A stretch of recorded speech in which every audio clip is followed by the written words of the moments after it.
میرا سوال یہ ہے کہ قرآن مجید اپنے مدعا کو وضاحت کے ساتھ بیان کرتا ہے، وہ مبین ہے، تو کیا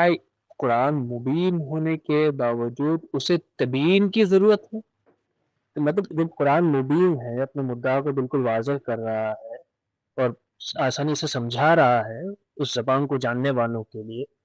تو پھر اسے تبیین کی کیا ضرورت ہے کہ رسول اللہ صلی اللہ علیہ وسلم نے اس کی تبیین کا کام کیا، تو ہم اس سے کیا مراد لیں؟ قرآن مجید میں جو سورہ نحل کی آیت ہے، غالباً آپ اس کے بارے میں سوال کر رہے ہیں۔ اس میں جو لفظ تبیین استعمال ہوا ہے، یعنی تبینہ کا فعل استعمال ہوا ہے، اس کو دو معنی میں لیا گیا ہے۔ ایک یہ کہ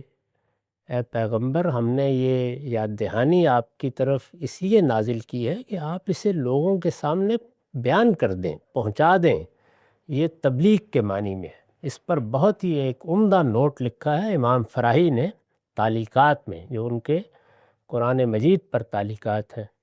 اس میں انہوں نے بڑی وضاحت سے یہ بتایا ہے کہ یہاں اسی مفہوم میں ہے،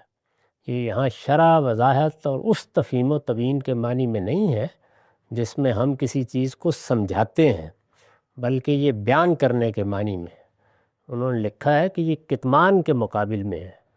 چنانچہ استاذ امام نے بھی اس کو اسی مفہوم میں لیا ہے، میں نے بھی اپنی تفسیر البیان میں اسی کو اسی مفہوم میں لیا ہے۔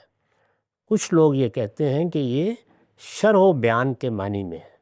تو یہ سوال بھی اصل میں ان سے کرنا چاہیے۔ شرح و بیان کے معنی کو برسبیل تنزل قبول کر کے میں نے اس کے حدود و قیود پر اپنی کتاب برہان میں بحث کی ہے، لیکن جہاں تک ہماری ترجیح کا تعلق ہے اور اس کے دلائل دیے ہیں، اسی طرح یہ جو سیریز ابھی ختم ہوئی ہے اس میں تبیین زیر بحث آئی ہے، اس میں بھی میں نے بڑی تفصیل کے ساتھ یہ بتایا ہے کہ قرآن مجید کی اس آیت کے سیاق سباق کی روح سے یہاں تبیین کا لفظ شرح و وضاحت کے معنی میں نہیں ہے۔ تو اس لیے قرآن مجید میں کوئی ایسی آیت نہیں جو اس کی تبیین کی کسی پر ذمہ داری ڈالتی ہو، بلکہ امام فراہی نے تو یہ کہا ہے کہ رسالت مآب صلی اللہ علیہ وسلم نے اس طرح کا کوئی کام کیا بھی نہیں ہے، سوائے اس کے کہ کبھی کوئی سوال پیش آ گیا اور اس کا جواب دے دیا، اور اس سوال کے پیش آنے کی وجہ یہ نہیں ہوتی کہ قرآن کو کسی تفہیم کی یا تبیین کی ضرورت ہے، وہ انسان کی قلت علم کی وجہ سے پیش آ جاتا ہے۔ ایسے 10-20 سوال ہیں جو حدیث کی کتابوں میں نقل ہوئے ہیں، تو آپ کی بات میں جو سوال پوشیدہ ہے اس کے جواب میں یہ عرض ہے کہ قرآن کتاب مبین ہے، اس کو کسی تفہیم و تبیین کی ضرورت نہیں ہے، وہ اپنا مدعا ہر لحاظ سے واضح کرتا ہے۔ کوئی ایسی آیت بھی قرآن میں نہیں جو اس کی تبیین کے بارے میں کوئی ذمہ داری ڈالتی ہو۔ یہ محض غلط فہمی ہے جو عام ہو گئی اور اس کو اختیار کر لیا گیا۔ یہ ساری بحث میں نے بھی بڑی تفصیل کے ساتھ کی ہے، امام فرائی نے بھی، آپ اس کو پڑھ لیجئے اور اس کو سمجھنے کی کوشش کیجئے۔ رہی یہ بات کہ اس دنیا کے اندر کسی چیز پر اتفاق ہو جائے تو وہ ذرا مشکل کام ہوتا ہے، ہم اپنی بات دلیل سے کہہ ہی سکتے ہیں۔ جی، آپ کا واضح ہو گیا، آگے بڑھاتے ہیں۔ اچھا ہم سب ایک ضمنی سا پہلو، جب ہم یہ کہتے ہیں کہ احادیث جو ہیں اس میں کوئی مستقل ذات دین بیان نہیں ہو رہا، بلکہ وہی اصل دین ہی کی تفہیم و تبیین ہے، اس پر عمل کا نمونہ ہے، اس کی شرح و وضاحت ہے،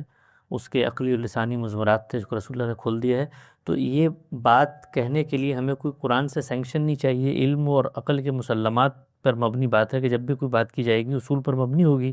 تو اس کے جو اطلاقات ہیں مماثل صورتحال میں اطلاق ہے۔ تو رسالت محمد صلی اللہ علیہ وسلم نے جہاں پر یہ معاملہ کیا بھی ہے، یعنی مثال کے طور پہ اصولی ہدایت کو سامنے رکھ کے کہیں شرح و وضاحت کر بھی دی ہے، یا مماثل صورتحال پہ اطلاق کے تفہیم و تبیین کی ہے، تو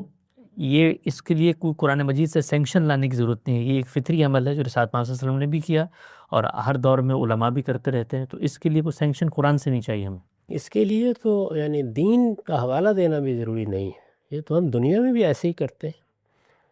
کیونکہ دنیا میں سارے لوگ ایک سطح کے نہیں ہیں، اور سب لوگوں کو کسی خاص چیز سے